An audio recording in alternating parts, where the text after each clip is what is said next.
Welcome to another edition of Shelf Life Book Reviews Online. First of all, thank you for taking the time to watch my video. Hopefully, once you have finished watching it, you will go out and purchase the two books that I'm about to recommend to you. They are both highly recommended, and you can't go wrong with them, let's put it that way. The two fiction books. The first one is The Truth About Melanie Brown by Lisa Jewell. This is published by Atria, and it retails for $23.99. Lisa Jewell is best known for her mystery suspenseful thrillers. She's written quite a few of them. So if you're expecting a mystery thriller suspense, this is a change of pace book, but it is a book that you will definitely enjoy. The book revolves around Melody Brown, as the title implies. When she was very young, the house she lived in burned to the ground, and she lost everything in it, all her toys, her mementos, and as she lost that, she also seemed to lose part of her memory, like that part of her life just simply vanished. And she really wanted to get, a sense of where she came from. So one night she goes to this performance by a hypnotist, and he selects her to go up on stage, and he starts to hypnotize her, and she faints. But as she does, memories start to get triggered. She slowly begins to remember parts of her life that she had buried very deep within her subconscious. With regard to her mother, the two never got along, so she's not someone who she could go to and ask about different things. But as we find out in the book, Melanie remembers certain people that affected aspects of her life. They were friends. And then she starts finding bits and pieces of the past, things that she owned, like little toys and mementos and things. And as she remembers them, the past becomes clearer, and she gets a perspective of who she is today. Actually, this is 25 years later from the time that the house burned down. I believe she's 33 right now. And so she really wants to unlock the key to the past. And as she slowly does, we find more about Melody.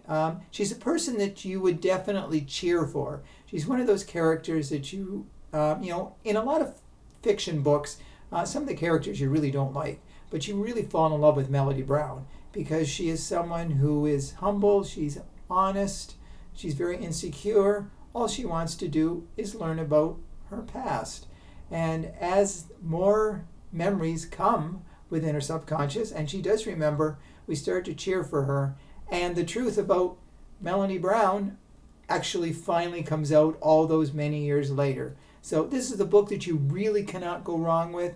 It is a feel-good book, and it's not too long, and it's a book that you could read fairly quickly, and you will enjoy every single page. And the second book of note is 9 Lives by Peter Swanson. This is published by William Morrow, and it retails for $34.99. This book, in many ways, pays homage to Agatha Christie, noted for her book, And Then There Were None. That book looked at people who went to a specific location, I think it was on an island or something, and one by one they died.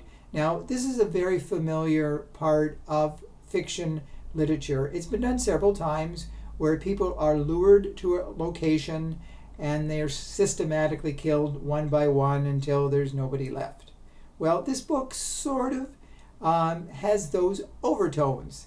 It is about 9 different people, hence the title 9 Lives. Each one is sent a piece of paper in an envelope, and on that piece of paper are 9 names, including their own. Now, none of the people know each other. They're all total strangers. So right from the beginning, we wonder, how is this all connected? If the people don't know each other, why were they targeted? They are people from young to older age. There's an oncology nurse. There's an English professor, a singer-songwriter, an aspiring actor, And one of the people who does get it is a FBI agent, Jessica Winslow, which makes you wonder how she is part of the group. Now, Jessica is someone who can check the database. So she learns about this list and the other people, so she starts trying to connect the dots. And it is really difficult to connect the dots. We see the perspective of each person. It tells about their lives, and we learn about them. And we are just as puzzled as FBI agent Jessica Winslow because we don't know why they are targeted. And soon, each person starts to die.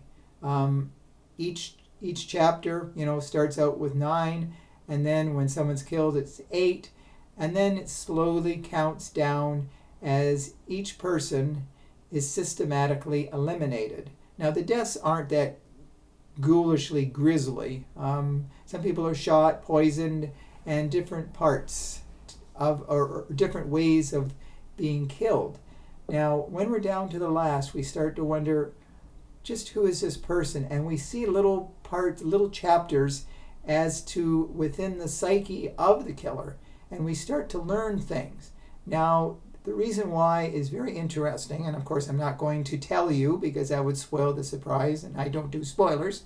So, but let's just say it is a very unique way of telling the story as we find out why everybody was on that list and how they participated in, well, what caused the list to be made. So if you're looking for a different book where you're just constantly trying to figure out, along with Jessica Winslow, trying to figure out why are these 9 names on the list, including her own, right up until the end, you will be, what is going on here? So it's not all black and white. You won't be able to guess right away what's going on. And that's what makes the book all the more interesting and readable and recommended. Any book that you have to read almost right to the last page to find out what's going on, that's the kind of book that you deserve. So anyways, 9 Lives and The Truth About Melanie Brown are the 2 books that I very highly recommend. So hopefully when you're at your local bookstore and you're looking through books, these 2 they'll make it to the checkout counter. So as always, I thank you for watching Shelf Life Book Reviews Online. Please don't hesitate to send me your comments, positive and negative. I welcome them all. So until we meet again, stay safe, stay sane, stay social distancing, and do stay in touch. Thanks again. Bye for now.